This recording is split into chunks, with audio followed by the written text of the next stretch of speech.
New music from D. Snyder, Sodom, Stradivarius, and more. KK Downing's back to talking shit again, and Metallica has a new whiskey that is literally infused with their own music. Yeah, apparently that's a thing. I'm Dennis Parker, this is Metal4Metal.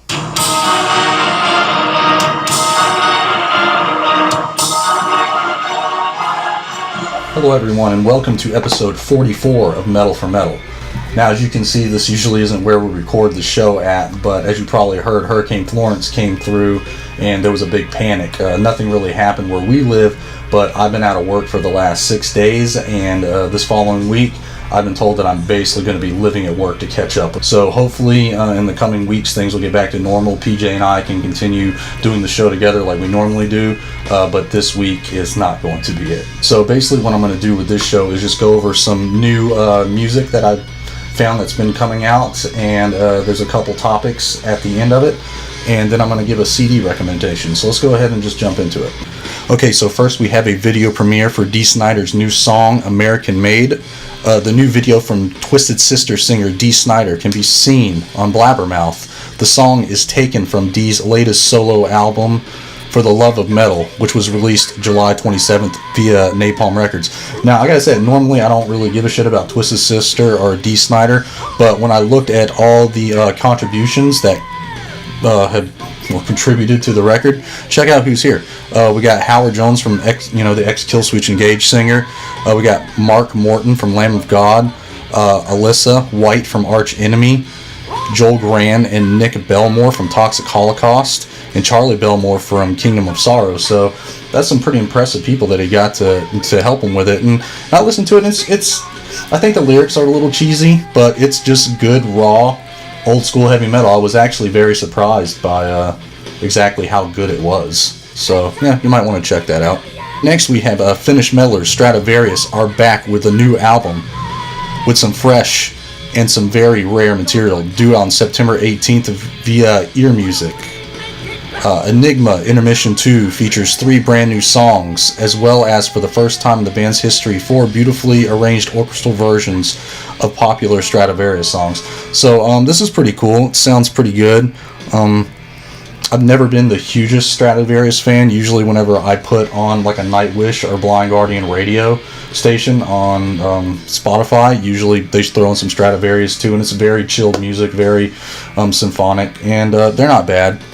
But I don't really know if I'm going to be giving this a chance. Now we got a new Nazareth song, State of Emergency. Celebrating its 50th anniversary as a band in 2018, Nazareth is making the occasion with a hard-rocking new album, Tattooed on My Brain, scheduled for release on October 12th via Frontiers Music. The effort will be available on CD, LP, and digital formats. Now, this is actually their 24th full-length album that's coming out. That's crazy. I mean, these guys have actually been around for 50 years. I think they started in the 70s. They right around when Black Sabbath is. I remember them touring with Deep Purple, I believe. But I checked this song out. It's pretty good.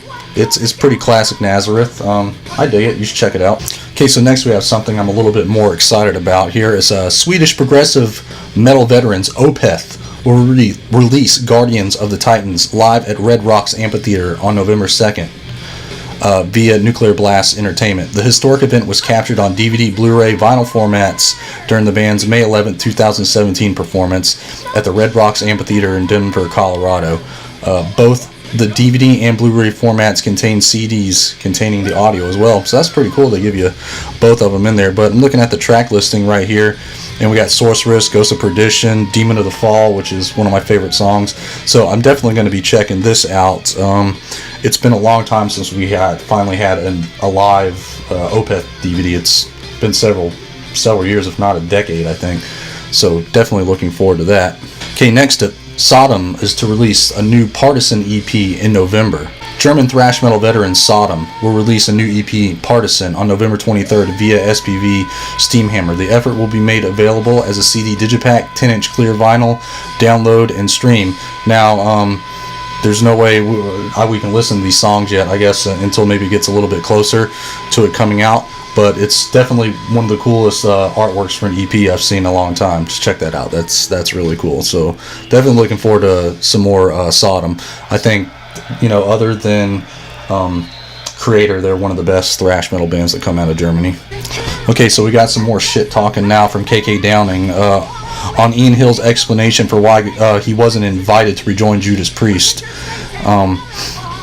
Basically, this is a really long article, and what it all boils down to is Ian Hill gave the explanation that since Glenn Tipton is not in the band anymore, that why would KK Downing come back to replace him? And then, you know, he's basically saying that those aren't his parts of the song, so why would he come back to fill over Glenn's, like, because that's not his gig, you know what I mean? So I think KK was a little right when he said, was like, no, well, I never planned on coming back and doing Glenn's parts. Like, I was going to come back, I would do my parts, and then, you know, Richie Faulkner could come in and play Glenn's parts, because, you know, the fans would expect me to do, you know, my parts of the songs, not to take over for Glenn's parts of the songs. And I do agree with that. I mean, obviously that's what would have happened, but I think that I wish they would just say that we don't want him back in the band. Like, don't keep making up these excuses like, oh, well, you know, it wouldn't work out because he's going to be playing this, that, and the other thing. Just be like, no, he's an asshole. Just because Glenn left doesn't mean we're going to come back and ask him to do anything, you know. So I do kind of agree that explanation is kind of stupid, even though I definitely don't blame them for not asking KK to come back, because he's been talking a lot of shit lately. Another thing he said here was, he says Glenn Tipton liked the odd one too many beers before going out on stage during a Judas Priest concert. And now this article kind of reminds me of those articles you'll see on Facebook, the clickbait shit, because this is a really long article and they go over a lot of things, and there's just one little sentence at the very bottom of it where it says that, you know, I felt that we weren't maybe going fast enough because Glenn would come out, have one too many beers, and maybe not being able to catch up. But he never goes out to call him like a raging alcoholic or anything, which is kind of when I saw the title to the article, I was just like, oh boy, here we go. Like, Glenn's gonna start saying how or KK is gonna start saying how Glenn had some kind of alcoholic drug addiction or something like that, and he was just like, no, he had a couple too many beers before he went on stage, and he moved on. He didn't really go over anything else any more than that. So I don't know. I think the title is a little clickbaity, but the article itself is very interesting. It's very long, so if you want to read it in its entirety, I will have the link down below. Okay, now last in the news, we got some Metallica stuff here. Definitely two of my favorite things in the world are Metallica and whiskey, and they're being combined in this. So they teamed up with master distiller and blender David Pickerel, I believe that's how you pronounce his name, who worked at Maker's Mark before his current position that he's working at now. So it's not anything new for a heavy metal band to come out with a beer or wine or a whiskey. You know, Megadeth, Iron Maiden, they've all done it. What makes this very interesting is they have this new sonic enhanced technology that's supposed to shape the flavor of the whiskey. So get this, what they're going to do is they're going to actually play Metallica songs and play them at such a level that it will age the whiskey more quickly and give it a certain flavor. Now, I've heard about these aging these processes that you can do to whiskey to speed up the aging a lot. I've never heard about using sonic vibrations to do that, but they do say it's patent pending. So they say after the patent gets released, or after they complete the patent, then they're going to go more into the science of how it actually works. So I guess it's a new thing. I mean, it's interesting. So if you're interested what songs they chose to play while sonically vibrating this whiskey with Metallica tunes, Lars picked Sad But True, One, and The Outlaw Torn, while Rob, I think, had a much better selection with The Frayed Ends of Sanity, Fight Fire with Fire, Orion, and Disposable Heroes. So, I mean, I'll drink me some Disposable Heroes infused whiskey. I mean, fuck it, I'll try it. Why not? Okay, and quickly, while we're still on the subject of Metallica, they are going to be releasing the new And Justice for All Remastered Deluxe box set. Now, this thing is a beast. If you've seen the other ones that I believe we covered these on some past episodes, they've already done Kill 'Em All, Ride the Lightning, and Master of Puppets. And I believe they went for $100, a little bit more than that when they first came out. Now, this thing is an absolute monster. you can tell by the price too, because it's going for $200 instead of the other ones, which went for a lot less than that. So it's going to include the Injustice for All album remastered on a 180 gram double LP and CD, 3 live LPs, a picture disc, 11 CDs, 4 DVDs featuring unreleased content, MP3 download card, a Tor laminate, and a bunch of patches and goodness here. I never bought any of those other ones because they're just kind of expensive, but maybe you've heard me say on this that Injustice for All is my favorite album of all time, so I might have to pony out the money, even though there's a lot of vinyl in here and I don't even have a record player. So I might have to go out and buy me a little cheap $50 record player and a nice set of headphones so I can maybe enjoy it, hearing all this unreleased content. Okay, well, that's all the newest songs and all the news we got to talk about today.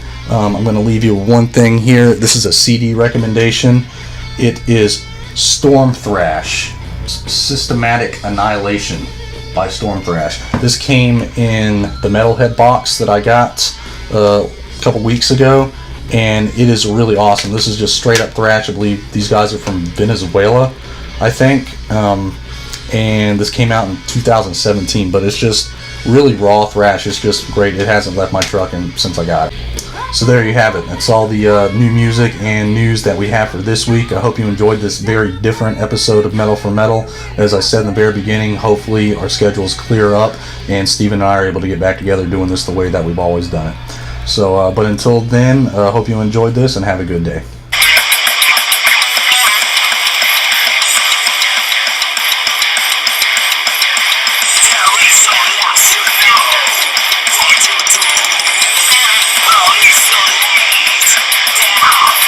Come in,